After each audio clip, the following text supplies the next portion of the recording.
When Tasha told Lawrence that he was a fuck nigga who thought he was a good dude, like, she nailed it, because he continues to be that. I mean, I'm glad he got a job now in a fade. The fade is really doing it for Lawrence. But he's still a Lawrence ass nigga. Sorry. Hey y'all, welcome back to my YouTube channel. I'm Cecily, also known as Bad Fat Black Girl. I'm a writer, I'm an entertainment journalist, and season 4 of Insecure gave me a lot, but it did not give me enough. I didn't realize it was so hard for you to be around me. So as we all know, last Sunday was the season 4 finale of Insecure. I know it's Friday. I know it happened 5 days ago. I know that's a long time in the age of the internet, but guess what? I upload my videos on Fridays. It's not my fault Insecure comes on Sundays, honey. They have their schedule. I have mine, okay? Honestly, I actually really liked this season. Everyone was getting their moment. Everyone got some depth. Everyone got some development. Except Kelli. What I need is love right now. But more on that later. Tiffany's storyline about postpartum depression was so necessary, and I actually really liked to see Tiffany specifically go through that, because not only do we need to address this very real mental health issue that happens to mom, that definitely happens to Black moms, just in general we need to stop romanticizing motherhood a little bit. And I think Tiffany really reminds me of this new version of Instagram influencer who has, you know, wife and mom and the ring emoji in her bio on Instagram. Y'all know who I'm talking about. Them and their light-skinned babies always end up in your explore page, and I think they present this version of modern Black love and modern Black motherhood where it just looks super easy breezy beautiful. But the truth is that not everyone experiences motherhood in that way. For a lot of people, for a lot of new moms, motherhood is extremely difficult and it's really hard. So I really appreciated a new kind of refreshing take on walking into that next phase, especially from somebody like Tiffany. I also really love Nathan coming to terms with his bipolar diagnosis. I have Black male family members who are suffering from bipolar disorder. I have lost loved ones who were suffering from, I have friends who have male family members who are suffering from bipolar disorder, and it just really hits home because not only are Black men also experiencing this, but they often have to suffer alone because there's so much stigma and we're not tapping into the resources that we need to deal with it, I think, as a community. So I really appreciated that honesty, and I think when he revealed that to Issa, she really did a good job of modeling what it could look like to support someone in that moment as opposed to further stigmatizing them. Obviously, the biggest tension this season was the issues between Molly and Issa. Now, I identify as a Molly and a Kelli rising, okay? That's my situation. But I'm gonna be honest, it's fuck Molly for me. It's fuck Molly for me. Like, I'm sorry, like I'm not into it. Before we get into all that, please give this video a thumbs up, even if it's a passive aggressive thumbs up, like the one I think Tiffany would give me if we were friends. Kelli and Issa would definitely subscribe to my channel. Kelli would actually be in my comments right now telling me that I need a podcast. And you should turn on your notifications if you are a Molly, because Molly does not have any intention on watching any of my videos, but she's gonna turn those notifications on because she's gonna get the reminder that I've uploaded a video. Then she's gonna just let it play in the background while she does something else on the internet, give it the thumbs up just so I can still get the credit, even if she has no idea what I'm talking about. So you go ahead and find a BuzzFeed quiz, figure out which character you are, and act accordingly. Now, let's talk about Molly and Issa. So like I just mentioned, I identify as a Molly, okay? That type A, obsessive, kind of judgmental personality. I have a lot of those qualities. Those are some of my not so great qualities that I can admit that I have. So when people think that Molly is super annoying, I get it. Like in real life, I'm a Capricorn with a Virgo moon. So bitch, if I want it perfect and I want it now, even if it ain't possible. I think at the beginning of the series, those traits helped set Molly up to be kind of the voice of reason. She was Issa's friend who kind of had a little bit more of her shit together. She had a more stable, traditional career. She was making more money than Issa. So she basically got to kind of son Issa a lot. She got to kind of little homie Issa. And to be very clear, there's not anything inherently wrong with that. You and your friends are not gonna always be on the same footing. There is always gonna be someone who might be seeing more success in their life, someone who might be going through struggles, someone who might be more of the advice giver, someone who might need advice more. There's nothing inherently wrong with that. However, Molly got really used to that being the dynamic between her and Issa. And when Issa started to get her shit together, Molly could not deal. That's the problem. Molly was literally at Issa's block party with an attitude because it was successful. It took her boyfriend, who she only been knowing for 5 minutes and who don't even know Issa, to be like, yeah, babe, this actually turned out great. Maybe you shouldn't have been so hard on Issa. Seems like it really came together. Maybe she's been busy and that's why things have been so distant with the communication. Now, to be fair, there are a lot of people who would find Issa's, aloofness to be equally annoying. I think that Issa does not speak up for herself enough. I think that because she doesn't speak up really in general about anything, it can come off as her not being invested.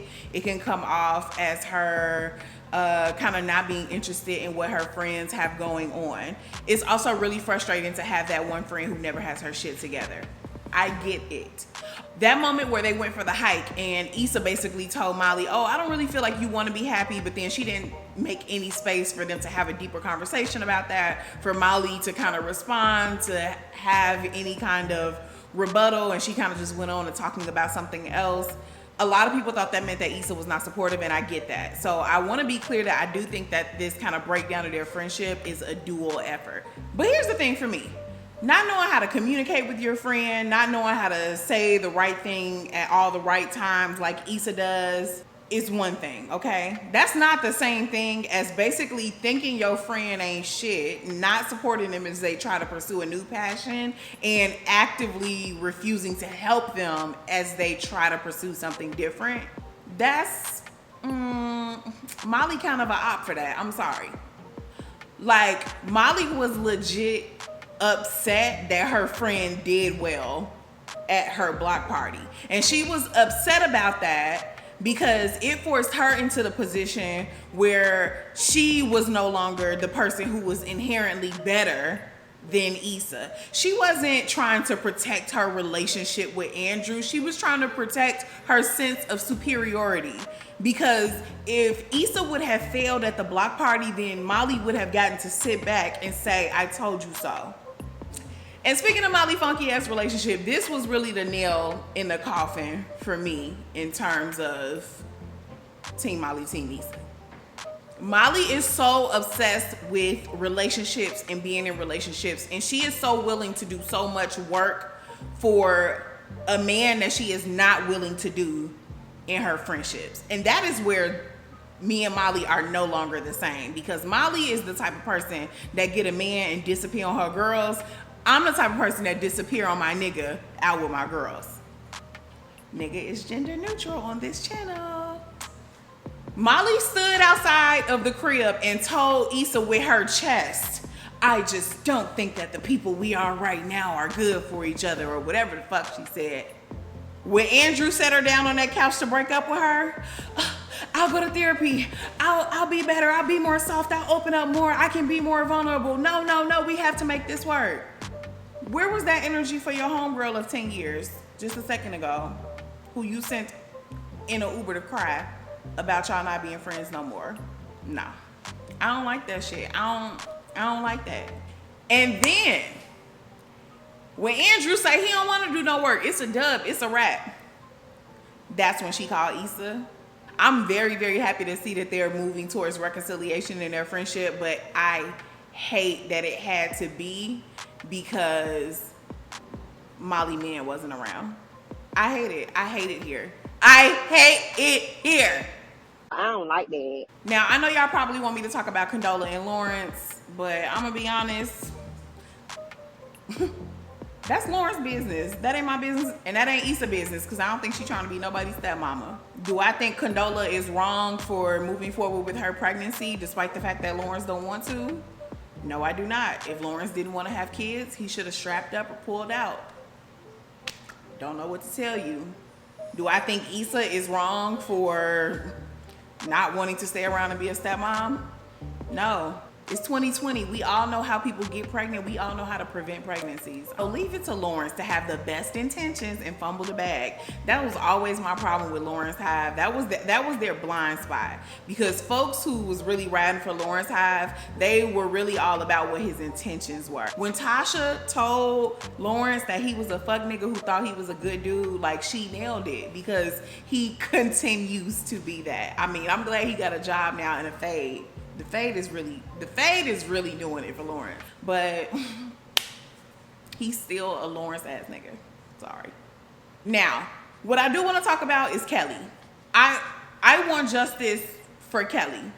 So y'all figured out a way to develop Tiffany's character. Y'all figured out a way to develop Nathan's character. Y'all figured out a way to develop Lawrence. Y'all figured out a way to develop Condola, and we just met Condola a few hours ago. But with Kelli, Insecure does this thing where they scoot real close to developing Kelli's character, to giving her a storyline, and then they be like, nah, we just gonna keep making her a fat trope of a real jolly sex scene. We just gonna keep doing that. Like this season, it was a holiday, her family was coming in, but like we're only getting that through her snaps where she's super drunk and acting crazy. She had another little boo come in who we saw for 5 seconds. She was lying about being from London, faking an accent. It's always just laugh, laugh, laugh with Kelli. And interestingly enough, this season is where we've seen Kelli do some of her deepest kind of emotional work. And the shit is all about Tiffany. Every time somebody called Kelli, she holding Tiffany baby, feeding Tiffany baby. She leads the search party to try to find Tiffany when Tiffany has her episode and disappears on her husband and her baby. The moment that really broke me was when they found Tiffany and Kelli is in the hallway just breaking down, bawling. And I know that, you know, it's Issa and Molly, and then it's Kelli and Tiffany. They are the best friends. So it makes sense that she would be that scared for her friend and that concerned for her friend. But the fact that we get the most intense emotions and the most intense depth from Kelli when it's about Tiffany, come on, y'all have literally made this woman a Mammy. Like, no bullshit. Y'all have a fat black woman on this show. She's the only one of the 4 women that y'all have not actually explored. And her hardest hitting scene in the show is when she's crying about her little light-skinned friend being sad about being a new mom. Come on, bruh. Get the fuck out of here. Get the fuck out of here, nigga. I'm a Pound Cake actually hosted a whole panel earlier in the season about how Kelli's character is a fat trope. Also, so much love and respect for Natasha Rothwell, who not only writes for Insecure, but who produces a lot of episodes and who plays Kelli. She insists that Kelli's character has depth that I don't see, and she's allowed to have that difference of opinion. Also, I want to acknowledge that it's her body at the forefront of this conversation. But I can also say, as a fat black woman, I'm tired of it. Like, there is absolutely, y'all are giving me nothing to work with. Like, for real. Y'all should definitely check out I'm a Pound Cake's panel about Kelli being a trope. I'll leave a link to that down in the description below. But yeah, I want justice for her. Somebody's gonna have to run me my one. Okay, we can fight. Like, we can fight. We can fight. Tell me what y'all thought about this season in the comments below. Make sure you subscribe to my channel, like this video, and I'll see y'all next week. Thanks for watching. You done? No, I'm not done. I'm gonna need quiet on the set. Jaina, what I need you to do is actually to have a seat. Because one, you're distracting me. And two, you don't think you're making a lot of noise, but I can hear you bumping up against stuff. So while I do this, I need you to just have a seat. Okay. I don't need you to press anything. I just need you to sit down. Jaina.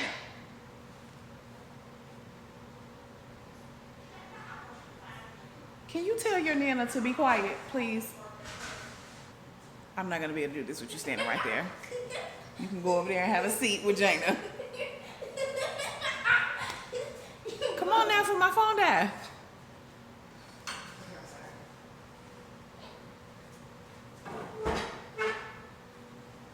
That's why people don't go home to see their families.